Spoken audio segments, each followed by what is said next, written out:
Is Nimrod a type of Antichrist?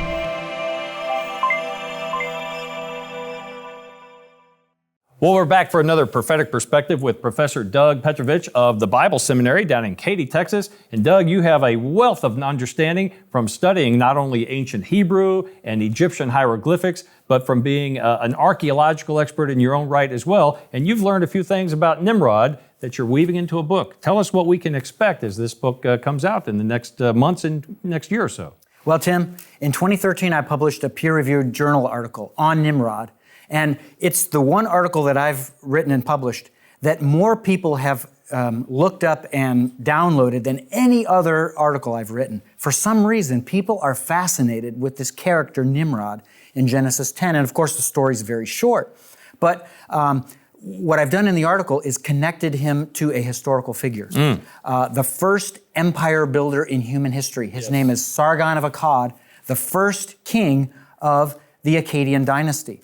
So he is to be connected with the man that the Bible refers to as Nimrod. So in my book, I'm going into greater detail in discussing who this Nimrod is and how to connect him to Sargon of Akkad. So what would his name actually mean? If we think of Nimrod, I said he's a mighty hunter, but that's not necessarily what his name harkens to. What have you found? Yeah, and I found that there's some maybe, let's just say, not completely perfect translations within that text. And mighty hunter is one of them.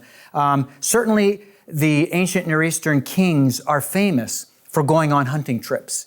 And so there's a sense in which we can understand why some translators would have translated this hunter, but really, it's not the greatest translation. Essentially, the best translation there is that Nimrod was a powerful slaughterer. This term actually, in its bare essence, has something to do with food itself. So, yet it's not fair to call him a powerful foodstuff or something to that effect. Right. So it's also a word that its cognate forms in other Semitic languages.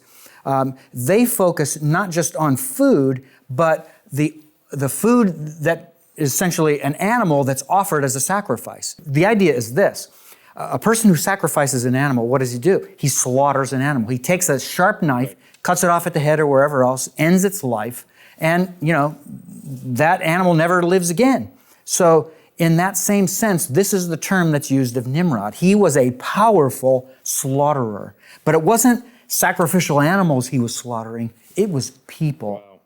And the other thing is, you mentioned with Sargon, that figure, as recorded in other historical accounts, would be considered a mighty builder. And so to this day, I think people are drawn to mighty builders, great architects, but leaders who are able to inspire, motivate, or just through power of their will, force people to come together to build. And so you think of Herod the Great. What was he great at? Well, he was great in terms of building. And so to this day, you can see parts of Israel that harken back to Herod's day, the temple that he rebuilt. He was not a great king in terms of being good or godly, but he certainly did motivate the people of that day and age to great building projects. So we still sometimes revere people not for their character, but for what they force through the power of their will. And that may have been the case with Nimrod. Sure. And your example of Herod the Great is perfect. Look what he's called by us today, Herod the Great. And he's not great because he was a spiritual leader in Israel, guiding people to Messiah who was, about to come. Instead, it's the opposite. He elevated himself and considered himself to be great. And all of his building projects just reflect his own desire for personal glory and a name, a great reputation. And also following in the footsteps of Nimrod, as you describe, Herod was a great slaughterer of innocents. And so not only when Jesus was born and Herod was so outraged that perhaps a new person would come to threaten his kingship, he slaughtered all the young boys in the region of Bethlehem. But later at his death, he even commanded that people be killed so that there would be mourning in the land because he knew that not many people would mourn him personally. Yeah, and he essentially follows in the footsteps of Nimrod. That's the model for an ancient Near Eastern king who elevates himself and wants to be revered throughout his kingdom and spread his kingdom and have all peoples know of his glory. And that's a bad model. That's not how Jesus came, is it? He came as the King of Kings, and yet he came as a servant of all. You know, too often today, we even witness in some of the dictators of the world or the misguided elected leaders, even in the democratic parts of the world, that they try to push themselves as being worthy of reverence and respect and honor and glory, and they don't give glory to God. And we see how that works out for some even of the Israeli kings when they were trying to promote themselves, and they were quickly demoted by God himself, as well as pagans. So I guess the lesson for our viewers is what? What about me as an individual? How can I learn from the life of Nimrod, from Herod the Great, from other supposed great leaders who aspire to accomplish something but don't give glory to God? What's a lesson for me? Well, Tim, none of us, well, very few of us are ever going to be kings or presidents or prime ministers. So we aren't going to have a position that's elevated that high and maybe be in the public eye to that extent. But the bottom line is many of us are given positions of leadership.